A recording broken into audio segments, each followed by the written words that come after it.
अथ द्वाविंशो अध्याय। देवहूति के साथ कर्दम प्रजापति का विवाह। श्री मैत्रेय जी कहते हैं, विदुर जी, इस प्रकार जब कर्दम जी ने मनु जी के संपूर्ण गुणों और कर्मों की श्रेष्ठता का वर्णन किया तो उन्होंने उन निवृत्ति प्राण मुनि से कुछ सकुचा कर कहा। मनु जी ने कहा, मुने, वेद मूर्ति भगवान ब्रह्मा ने अपने वेद में विग्रह की रक्षा के लिए तप, विद्या और योग से संपन्न तथा विश्व में अनासक्त आप ब्राह्मणों को अपने मुख से प्रकट किया है और फिर उन सहस्त्र चरणों वाले विराट पुरुष ने आप लोगों की रक्षा के लिए ही अपनी सहस्त्र भुजाओं से हम क्षत्रियों को उत्पन्न किया है। इस प्रकार ब्राह्मण उनके हृदय और क्षत्रिय शरीर कहलाते हैं। अतः एक ही शरीर से संबंध होने के कारण अपनी अपनी और एक दूसरे की रक्षा करने वाले उन ब्राह्मण और क्षत्रियों की वास्तव में श्री हरि ही रक्षा करते हैं और समस्त कार्य कारण रूप होकर भी वास्तव में निर्विकार है। आपके दर्शन मात्र से ही मेरी सारी संदेह दूर हो गए हैं, क्योंकि आपने मेरी प्रशंसा के मिस से स्वयं ही प्रजा पालन की इच्छा वाले राजा के धर्म का बड़े प्रेम से निरूपण किया है। आपका दर्शन अजितेंद्रिय पुरुषों को भी बहुत दुर्लभ है। मेरा बड़ा भाग्य है जो मुझे आपका दर्शन हुआ और मैं आपके चरणों की मंगलमय रज अपने सिर पर चढ़ा सका। मेरे भाग्योद्देश्य ही आपने मुझे राजधर्मों की शिक्षा देकर मुझ पर महान अनुग्रह किया है और मैंने भी शुभ प्रारब्ध का उदय होने से ही आपकी पवित्र वाणी कान खोलकर सुनी है। मुने, इस कन्या के स्नेह बस मेरा चित्त बहुत चिंताग्रस्त हो रहा है। अतः मुझ दिन की यह प्रार्थना आप कृपा करके सुनो। यह मेरी कन्या जो प्रियव्रत और उतानपाद की बहन है, अवस्थाशील और गुण आदि में अपने योग्य पति को पाने की इच्छा रखती है। जब इसने नारद के मुख से आपके शील, विद्या, रूप, आयु और गुणों का वर्णन सुना, तभी से यह आपको अपना पति बनाने का निश्चय कर चुकी है। हे द्विजवर, मैं बड़ी श्रद्धा से आपको यह कन्या समर्पित करता हूँ। आप इसे स्वीकार कीजिए। यह गृह अस्थोचित कार्यों के लिए सब प्रकार से योग्य है। जो भोग स्वतः प्राप्त हो जाए उसकी अवहेलना करना विरक्त पुरुष को भी उचित नहीं है। फिर विषयासक्त की तो बात ही क्या है। जो पुरुष स्वयं प्राप्त हुए भोग का निरादर कर फिर किसी कृपण के आगे हाथ पसारता है, उसका बहुत फैला हुआ यश भी नष्ट हो जाता है और दूसरों की तिरस्कार से मान भंग भी होता है। विद्वान, मैंने सुना है आप विवाह करने के लिए उद्यत हैं। आपका ब्रह्मचर्य एक सीमा तक है। आप नैष्ठिक ब्रह्मचारी तो है नहीं, इसलिए अब आप इस कन्या को स्वीकार कीजिए। मैं इसे आपको अर्पित करता हूँ। श्री कर्दम मुनि ने कहा, ठीक है, मैं विवाह तो करना चाहता हूँ और आपकी कन्या का अभी किसी के साथ वाग्दान भी नहीं हुआ है, इसलिए हम दोनों सर्वश्रेष्ठ बाह्य विधि से विवाह होना उचित ही होगा। राजन, वेदोक्त विवाह विधि में प्रसिद्ध जो गर्भनामी ते इत्यादि मंत्रों में बताया हुआ काम संतानोत्पादन रूप मनोरथ है, वह आपकी इस कन्या के साथ हमारा संबंध होने से सफल होगा। भला जो अपनी अंग कांति से आभूषण आदि की शोभा को भी तिरस्कृत कर रही है, आपकी उस कन्या का कौन आदर न करेगा। एक बार यह अपने महल की छत पर गेंद खेल रही थी और गेंद के पीछे इधर उधर दौड़ने के कारण इसके नेत्र चंचल हो रहे थे तथा पैरों के पास जब मधुर झनकार करते जा रहे थे, उस समय उसे देखकर विश्वावसु गंधर्व मोह व सचेत होकर अपने विमान से गिर पड़ा। वही इस समय यहाँ स्वयं आकर प्रार्थना कर रही है।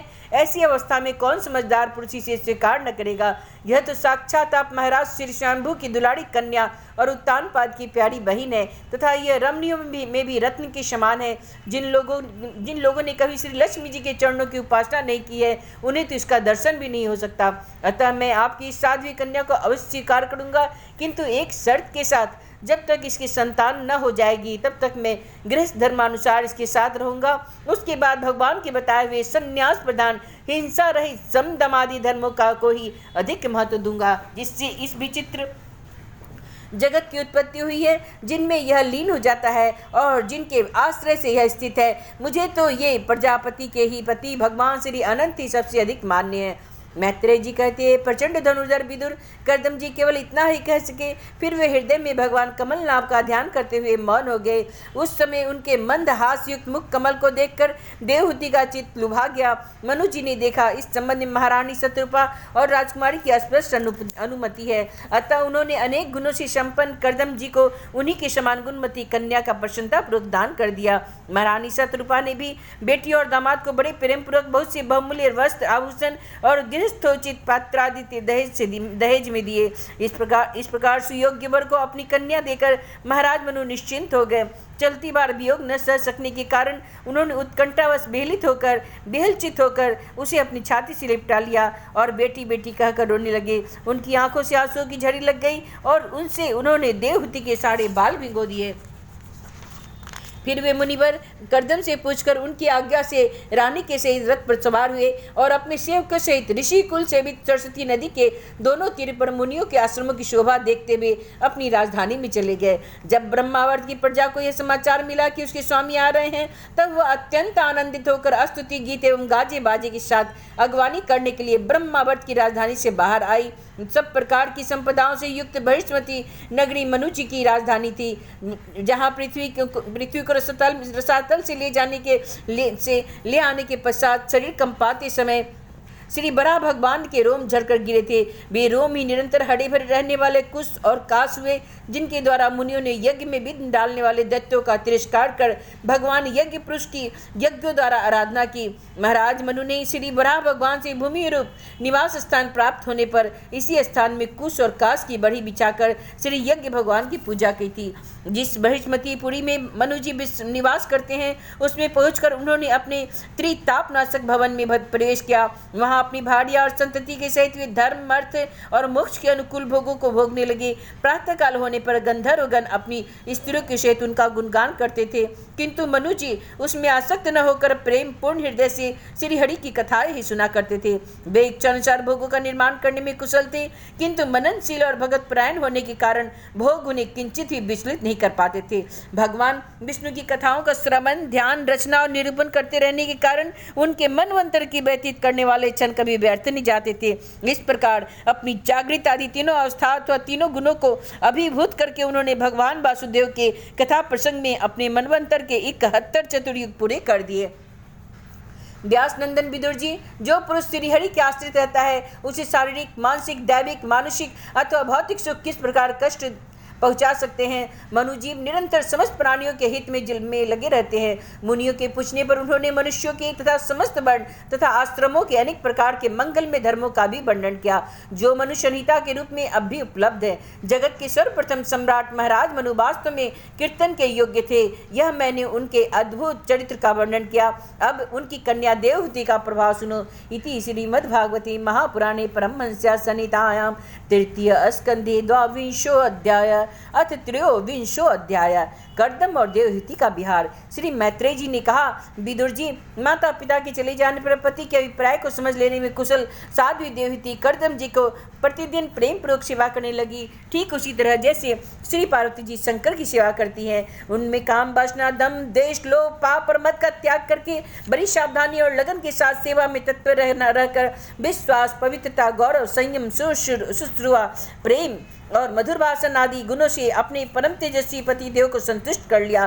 देवहूति समझती थी कि मेरे पतिदेव देव से भी बढ़कर है, इसलिए वह उनसे बड़ी बड़ी आशाएं रखकर उनकी सेवा में लगी रहती थी। इस प्रकार बहुत दिनों तक अपना अनुवर्तन करने वाले उन मनुपुत्र पुत्री को व्रत आदि का पालन करने से दुर्बल हुआ देख करके देवर्षि श्रेष्ठ कर्दम को दयावश कुछ खेद हुआ और उन्होंने उससे प्रेम गदगद वाणी में कहा।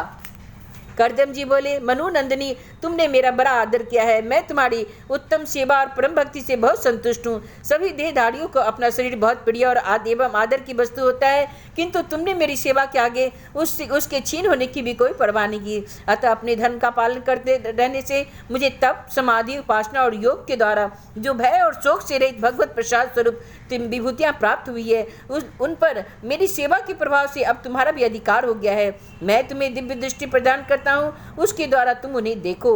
अन्य जितने भी भोग हैं वे तो भगवान श्री हरि के भुकुटी विलास मात्र से नष्ट हो जाते हैं, अतः वे इनके आगे कुछ भी नहीं। तुम मेरी सेवा से भी कृतार्थ हो गई हो। आपने पतिव्रत धर्म का पालन करने से तुम्हें ये दिव्य भोग प्राप्त हो गए हैं, तुम इन्हें भोग सकती हो। हम राजा हैं, हमें सब कुछ सुलभ है। इस प्रकार जो अभिमान आदि विकार है, उनके रहते हुए मनुष्यों को इन दिव्य भोगों की प्राप्ति होनी कठिन है। कर्दम जी के इस प्रकार कहने से अपने पतिदेव की संपूर्ण योग माया और विद्याओं में कुशल जानकर उस अबला की सारी चिंता जाती रही। उसका मुख किंचित संकोच भरी चितवन और मधुर मुस्कान से खिल उठा और वह विनय एवं प्रेम से गदगद वाणी में इस प्रकार कहने लगी। देवहूति ने कहा, दुष्श्रेष्ठ स्वामीन, मैं ये जानती हूँ कि कभी न निष्फल न होने वाली योग शक्ति त्रिगुणात्मिका का माया पर अधिकार रखने वाली आपकी ये सब ऐश्वर्य प्राप्त है। किंतु प्रभु, आपने विवाह के समय जो प्रतिज्ञा की थी कि गर्भाधान होने तक मैं तुम्हारे साथ गृहस्थ सुख का उपभोग करूंगा, उसकी अब पूर्ति होनी चाहिए, क्योंकि श्रेष्ठ पति के द्वारा संतान प्राप्त होना पतिव्रता स्त्री के लिए महान लाभ है। हम दोनों के समागम के लिए शास्त्र के अनुसार जो कर्तव्य हो उसका आप उपदेश कीजिए और उपटन, गंध, भोजन आदि उपयोगी सामग्रियां भी जुटा दीजिए, जिससे मिलन की इच्छा से अत्यंत दीन दुर्बल हुआ मेरा यह शरीर आपके अंग संग के योग्य हो जाए, क्योंकि आपकी ही बढ़ाई हुई काम वेदना से मैं पीड़ित हो रही हूँ। हे स्वामी, इस कार्य के लिए एक उपयुक्त भवन तैयार किया जाए, इसका भी विचार कीजिए। मैत्रेय जी कहते हैं, विदुर जी, कर्दम मुनि ने अपनी प्रिया की इच्छा पूर्ण करने के लिए उसी समय योग में स्थित होकर एक विमान रचा जो इच्छा अनुसार सर्वत्र जा सकता था। वह विमान सब प्रकार के इच्छित भोग सुख प्रदान करने वाला, अत्यंत सुंदर, सब प्रकार के रत्नों से युक्त, सब संपत्तियों की उत्तरोत्तर वृद्धि से संपन्न तथा मणिमय खंभों से सुशोभित था। वह सभी ऋतुओं में सुखदायक था और उसमें जहाँ तहाँ सब प्रकार की दिव्य सामग्रियां रखी हुई थी तथा उसमें चित्र विचित्र रेशमी झंडियां और पताकाओं से खूब सजाया गया था, जिन पर भ्रमणगण मधुन गुंजार कर रहे थे। ऐसे रंग बिरंगे पुष्पों की मालाओं से तथा अनेक प्रकार के सूती और रेशमी वस्त्रों से वह अत्यंत शोभायमान हो रहा था। एक के ऊपर एक बनाए हुए कमरों में अलग अलग रखी हुई सैया, पलंग, रखे पंखे और आसनों के कारण वह बड़ा ही सुंदर जान पड़ता था। जहाँ जहाँ दीवारों में भी हुई शिल्पकार रचना उसकी अपूर्व शोभा हो रही थी। उसमें पन्ने का फर्श था और बैठने के लिए मूंगे की बेदियां बनाई गई थी। मूंगे को ही दे दिया थी और उसके द्वारों में हीरे की किवाड़ थी तथा इंद्रनील मणि के शिखरों पर सोने के कलश रखे हुए थे। उसकी हीरे की दीवारों से में बढ़िया लाल जड़े हुए थे, जो ऐसे जान पड़ती थी मानो विमान की आंखें हो, तथा उसे रंग बिरंगे चंदोबे और बहुमूल्य सुनहरी बंदरवारों से सजाया गया था।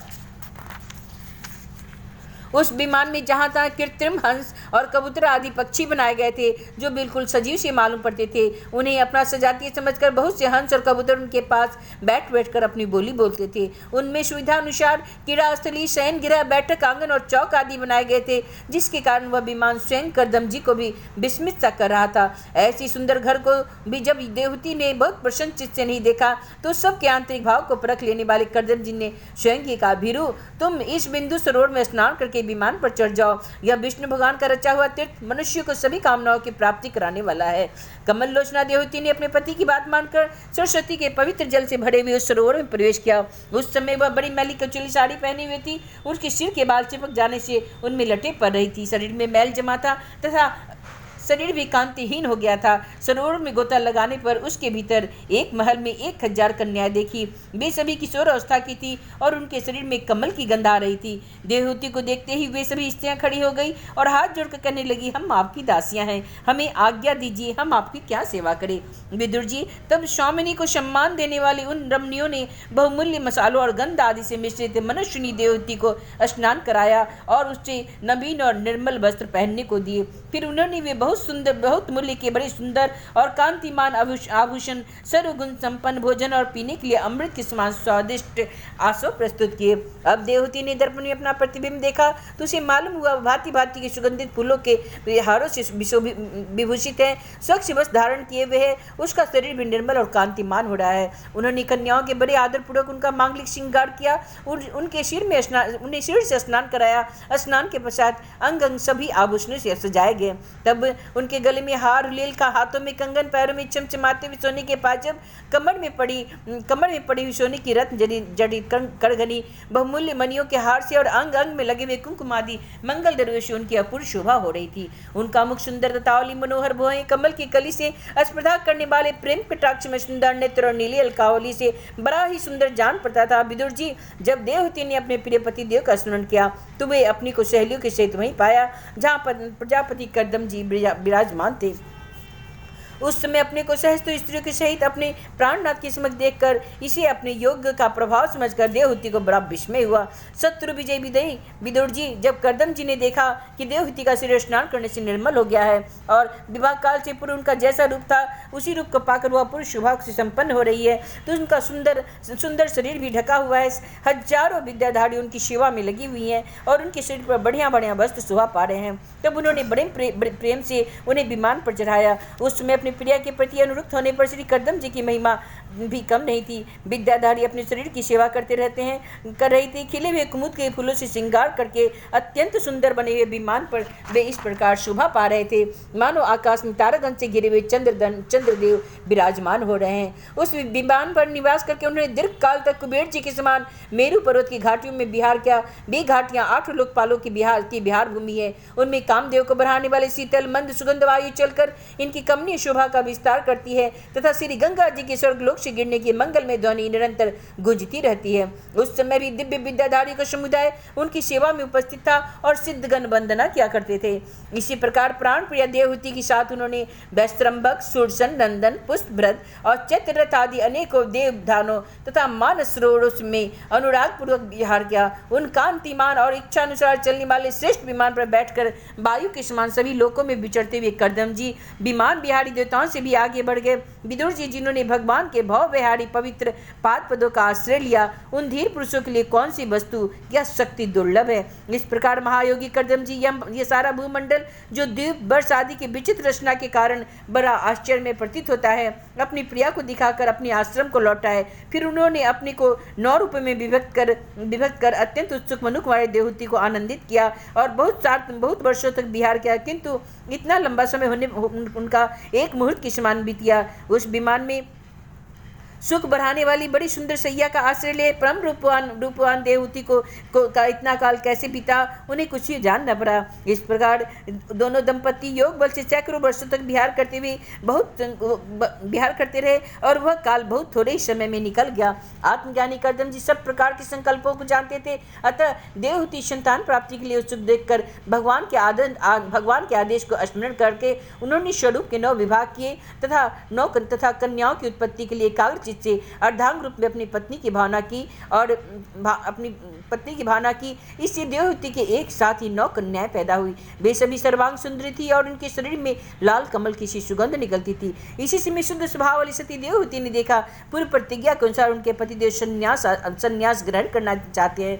तब वो अपने आंसू को रोककर ऊपर से मुस्कुराते हुए वे संतप्त हृदय से धीरे से अति मधुर वाणी में बोली। उस समय वह सिर नीचा किए हुए अपने नख शिख मंडित चरण कमल से पृथ्वी को कुदेर रही थी। देवहूति ने कहा, आपने जो कुछ प्रतिज्ञा की थी वह तो पूर्णतः निभा दी, तो भी मैं आपकी शरणागत हूँ, अतः मुझे अभय दान दीजिए। ब्राह्मण, इन कन्याओं के लिए योग्य वर खोजने पड़ेंगे और आपके वन को चले जाने के बाद मेरे जन्म मरण रूप शोक को दूर करने के लिए भी तो कोई होना चाहिए। पर वो अब तक परमात्मा से विमुख रहकर मेरा जो समय इंद्र भोग में बीता है वह तो निरर्थक हो गया।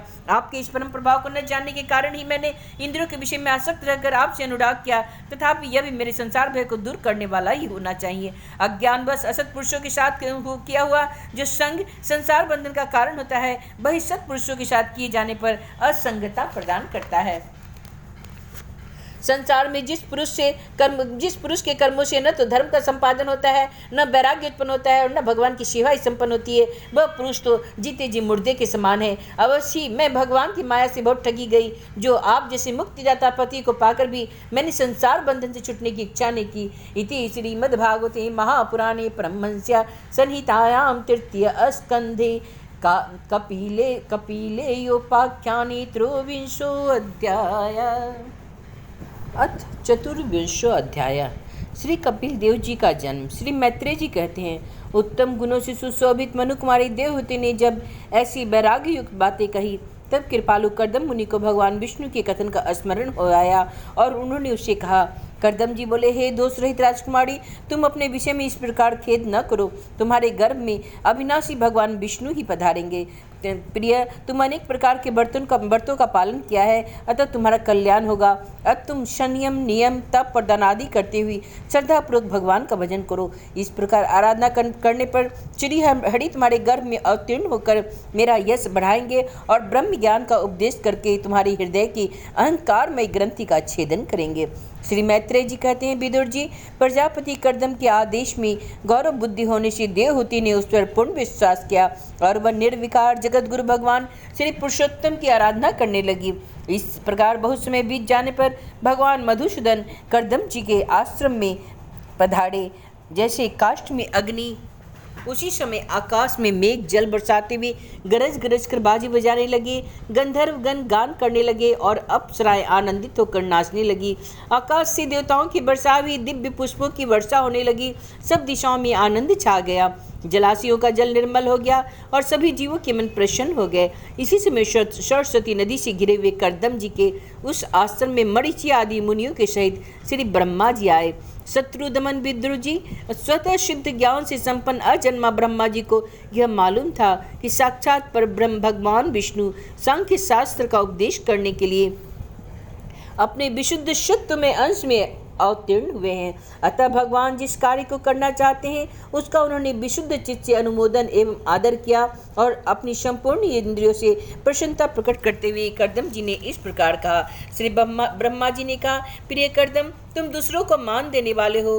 तुमने मेरा सम्मान करते हुए जो मेरी आज्ञा का पालन किया, इससे तुम्हारे द्वारा निष्कपट भाव से मेरी पूजा संपन्न हुई है। पितरों को अपने पिता की सबसे बड़ी सेवा यही करनी चाहिए कि जो आज्ञा ऐसा कहकर आदरपूर्वक कहकर उनके आदेश को स्वीकार करे। बेटा, तुम सभ्य हो। तुम्हारी ये सुंदर कन्याएं अपने वंशों द्वारा इस सृष्टि को अनेक प्रकार से बढ़ाएंगी। अब तुम इन मरीचि आदि मुनिवरों को इनके स्वभाव और ऋषि के अनुसार अपनी कन्याएं समर्पित करो और संसार में अपना सुयश फैलाओ। मुने, मैं जानता हूँ जो संपूर्ण प्राणियों की निधि है, उसके अभिष्ट मनोरथ पूर्ण करने वाले हैं। वे आदि पुरुष नारायण ही अपनी योग माया से कपिल के रूप में अवतीर्ण हुए हैं। फिर देवहूति से बोले, हे राजकुमारी, सुनहरे बाल, कमल जैसे विशाल नेत्र और कमलांकित चरण कमलों वाले शिशु के रूप में कैटभासुर को मारने वाले साक्षात श्री हरि ने ही ज्ञान विज्ञान द्वारा कर्मों की वासनाओं का मूलोच्छेदन करने के लिए तुम्हारे यहाँ पधारे हैं। वे अविद्या जनित मोहकुई ग्रंथियों को काटकर पृथ्वी में स्वच्छंद विचरेंगे। ये सिद्ध गणों के स्वामी और संख्याचार्यों के भी मान्य होंगे। लोक में ऐसी कृति का विस्तार करेंगे और लोग कपिल नाम से विख्यात होंगे। श्री मैत्रेय जी कहते हैं, विदुर जी, जगत की सृष्टि करने वाले ब्रह्मा जी उन दोनों को इस प्रकार आश्वासन देकर नारद और शनकादिकों को साथ ले हंस पर चढ़कर ब्रह्म लोक को चले गए। ब्रह्मा जी के चले जाने पर कर्दम जी ने उनकी आज्ञा अनुसार मरीचि आदि प्रजापतियों के साथ अपनी कन्याओं का विधि पूर्वक विवाह कर दिया। उन्होंने अपनी कला नाम की कन्या मरीचि को, अनसुईया अत्रि को, श्रद्धा अंगिरा को और हवीरभू पुलस्त्य को समर्पित की। पुलह को उनकी अनुरूप गति नाम की कन्या दी। कर्तु के साथ परम साध्वी क्रिया का विवाह किया। भृगु जी की ख्याति और वशिष्ठ जी को अरुंधति समर्पित की। अर्थर्वा ऋषि को शांति नाम की कन्या दी, जिससे यज्ञ कर्म का विस्तार किया जाता है। कर्दम जी ने उन विवाहित ऋषियों का उनकी पत्नियों के सहित खूब सत्कार किया। विदुर जी, इस प्रकार विवाह हो जाने पर वे सब ऋषि कर्दम जी की आज्ञा ले अति आनंद पूर्वक अपने अपने आश्रमों को चले गए। कर्दम जी ने देखा कि उनके यहाँ साक्षात देवादिदेव श्री हरि ने अवतार लिया है और वे एकांत में उनके पास गए और उन्हें प्रणाम करके स्वीकार करने लगे। ओहो, अपने पाप कर्मों के कारण इस दुखमय संसार में नाना प्रकार से पीड़ित होते हुए पुरुषों पर देवगुण तो बहुत काल बीतने पर प्रसन्न होते हैं, किंतु जिनके स्वरूप को योगी जन अनेकों जन्मों के साधन से सिद्ध हुए सुदृढ़ समाधि के द्वारा एकांत में देखने का प्रयत्न करते हैं, अपने भक्तों की रक्षा करने वाले वे श्री हरि हम विषय लोलुपों के द्वारा होने वाली अपनी अवज्ञा का कुछ भी विचार न करें और आज हमारे घर पर आप अवतीर्ण हुए हैं। आप वास्तव में अपने भक्तों का मान बढ़ाने वाले हैं। आप अपने वचनों को सत्य करने के और शंख योग का उपदेश करने के लिए ही मेरे यहाँ अवतार लिया है। भगवान, आप प्राकृत रूप से रहित हैं। आपकी जो चतुर्भुज आदि अलौकिक रूप है वे ही आपके योग्य है तथा जो मनुष्य सदृश रूप आपके भक्तों को प्रिय लगते हैं वे भी आपको रुचिकर प्रतीत ही होते हैं। आपका पाद पीठ तत्व ज्ञान की इच्छा से विद्वानों द्वारा सर्वदा वंदनीय है और आप ऐश्वर्य, वैराग्य, यश, ज्ञान, वीर्य और श्री इन 6 ऐश्वर्य से पूर्ण है। मैं आपकी शरण में हूँ। भगवान परब्रह्म, ये सारी शक्तियाँ आपके अधीन है। प्रकृति, पुरुष, महतत्व, काल, त्रिविध अहंकार, समस्त लोक एवं लोकपालों के रूप में आप ही तो प्रकट हैं। आप सर्वज्ञ परमात्मा ही इस सारे प्रपंच को चेतन शक्ति के द्वारा अपने में लीन कर लेते हैं। अतः इन सब से परे भी आप ही हैं और मैं आप भगवान कपिल की शरण लेता हूँ। प्रभु, आपकी कृपा से मैं तीनों ऋणों से मुक्त हो गया हूँ और मेरे सारे मनोरथ भी पूर्ण हो चुके हैं। अब मैं संन्यास मार्ग को ग्रहण करके आपका चिंतन करते हुए शोक रहित होकर विचरूंगा। आप समस्त प्रजाओं के स्वामी हैं, अतएव इसके लिए भी मैं आपकी आज्ञा चाहता हूँ। श्री भगवान ने कहा, मुने, वैदिक और लौकिक सभी कर्मों में संसार के लिए प्रेम के लिए मेरा कथन ही प्रमाण है। इसलिए मैंने जो तुमसे कहा था मैं तुम्हारे यहाँ जन्म लूंगा, उसी सत्य को करने के लिए ही मैं यहाँ अवतार लिया है।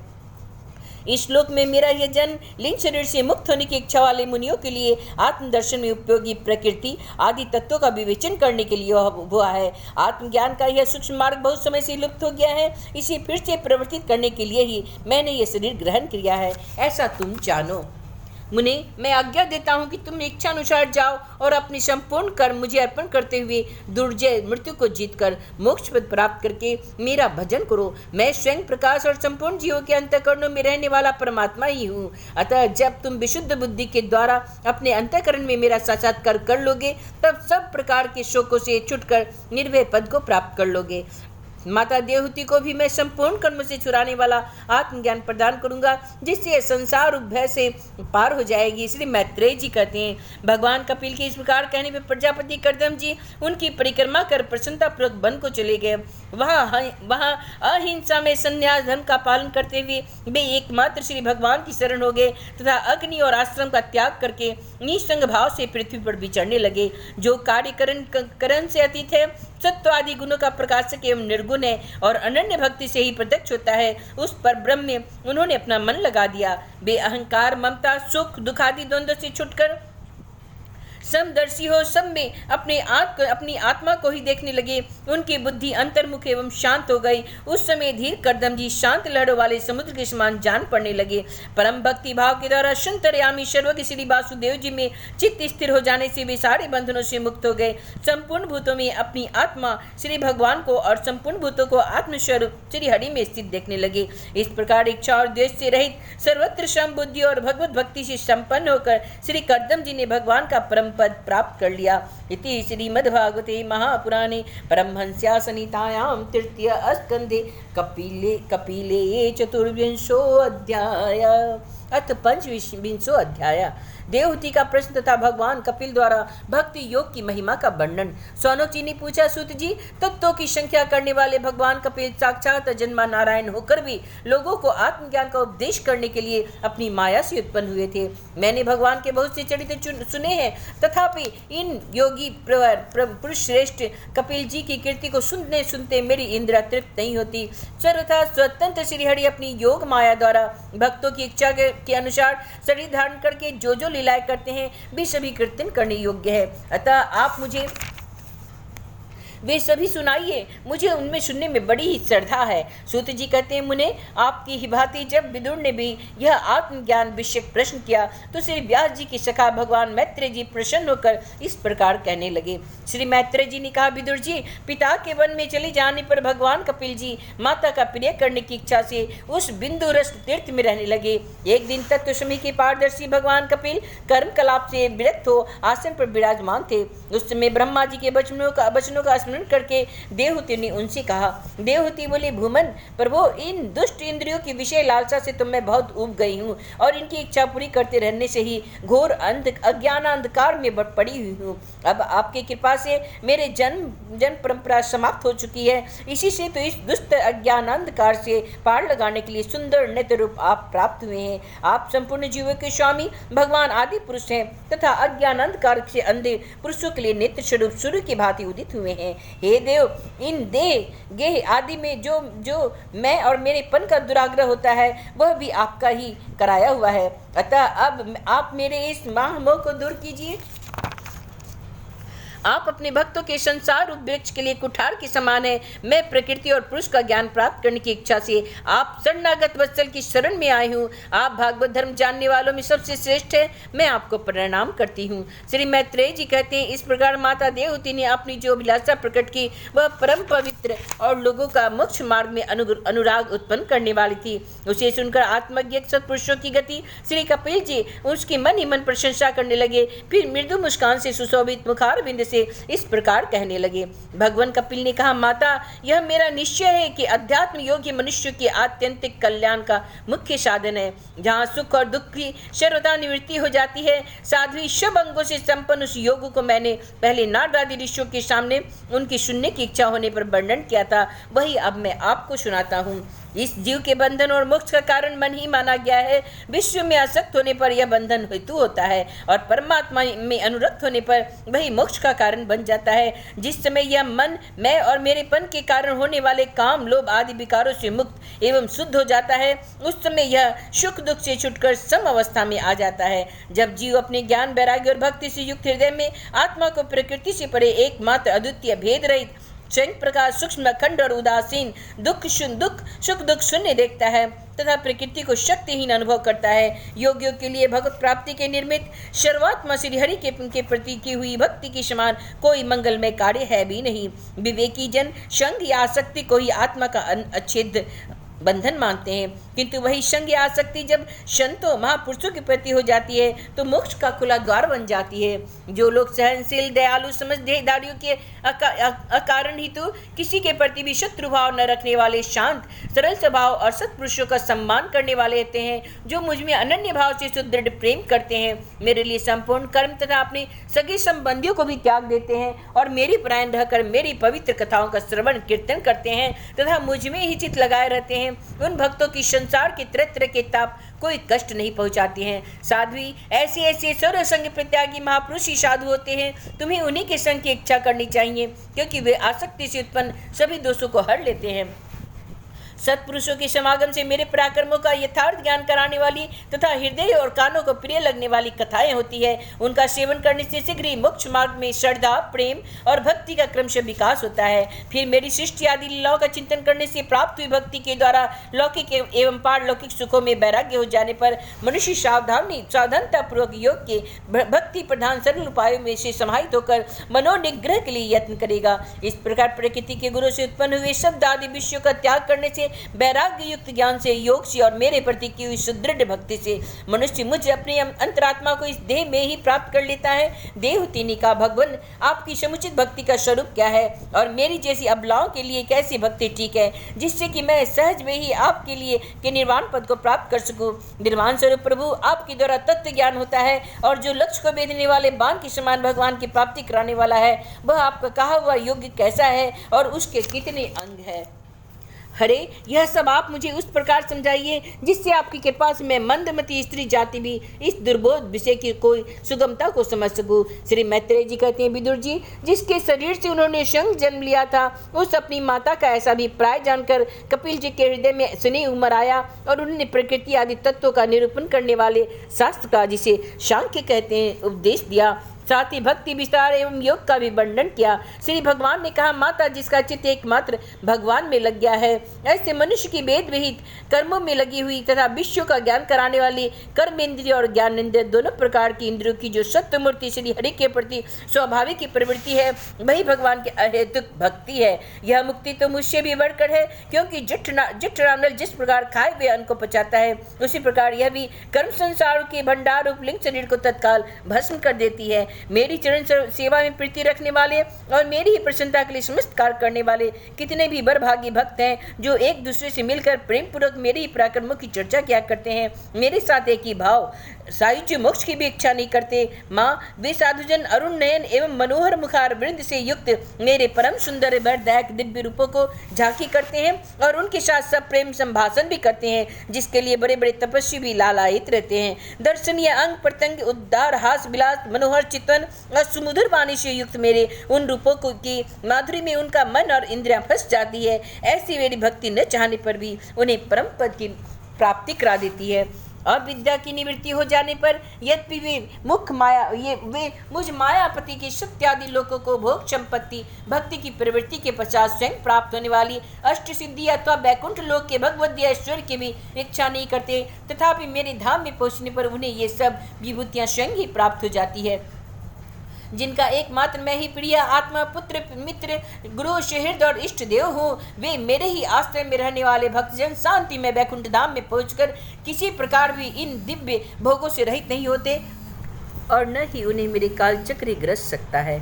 माता जी, जो लोग इहलोक परलोक और इन दोनों लोकों के साथ जाने वाले वासना में लिंग देह को तथा शरीर से संबंध रखने वाले जो धन पशु एवं गृह आदि पदार्थ है, उन सबको और अन्य संग्रहों को भी छोड़कर अनन्य भक्ति से सब प्रकार मेरा ही भजन करते हैं, उन्हें मैं मृत्यु रूप संसार सागर से पार कर देता हूँ। मैं साक्षात भगवान हूँ, प्रकृति और पुरुष का भी प्रभु हूँ तथा समस्त प्राणियों का आत्मा हूँ। मेरे सिवा और किसी का आश्रय लेने से मृत्यु रूप महाभय से छुटकारा नहीं मिल सकता। मेरे भय से यह वायु चलती है, मेरे भय से सूर्य तपता है और मेरे भय से इंद्र वर्षा करता है और अग्नि जलाती है, तथा मेरे ही भय से मृत्यु अपने कार्य में प्रवृत्त होता है। योगी जन ज्ञान वैराग्य युक्त भक्ति योग के द्वारा शांति प्राप्त करने के लिए मेरे निर्भय चरण कमलों का आश्रय लेते हैं। संसार में मनुष्य के लिए सबसे बड़ी कल्याण प्राप्ति यही है कि उनका चित्त तीव्र भक्ति योग के द्वारा मुझ में लगकर स्थिर हो जाए। इति श्रीमद्भागवते महापुराणे परमहंस्या संहितायां तृतीय स्कंदे